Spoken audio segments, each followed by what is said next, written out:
A biodiesel plant explodes and goes up in flames this morning. We have the latest from Bunceton. This is KOMU 8 News at 6. Firefighters from across mid-Missouri rushed to the plant after it exploded at around 11 a.m. this morning.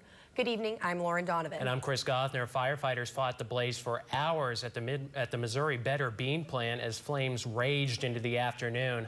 Now, the small town of Bunceton is located about 17 miles south of Boonville in Cooper County.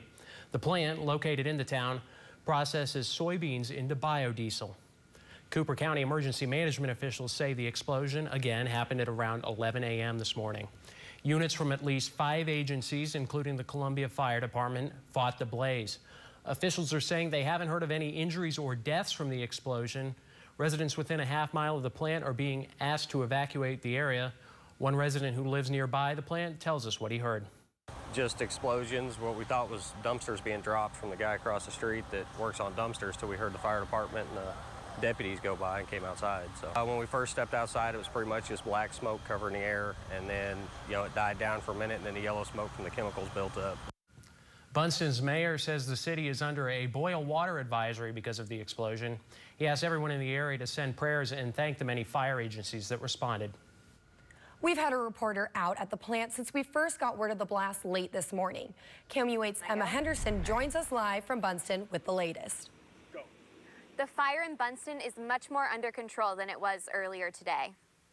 The fire in Bunceton, firefighters and law enforcement are working together to get the flames under control and assess the damage. You can still smell the fuel in the air, and parts of the roadway are covered in oil residue from the water runoff. The fire chief said they have a long cleanup process ahead of them. I think in the next few days they're going to have some messes that they're going to have to deal with, and contractors, and probably over the next several weeks the EPA doing some ground cleanup and the actual cleanup and demolition of that area up there, because it's going to have to be completely cleaned out and destroyed. The fire chief hopes that tomorrow they're going to be able to begin the cleanup process. Reporting live from Bunceton, Emma Henderson, KOMU 8 News. And of course, we will continue to follow this on KOMU 8 News at 9 and 10 and on KOMU.com.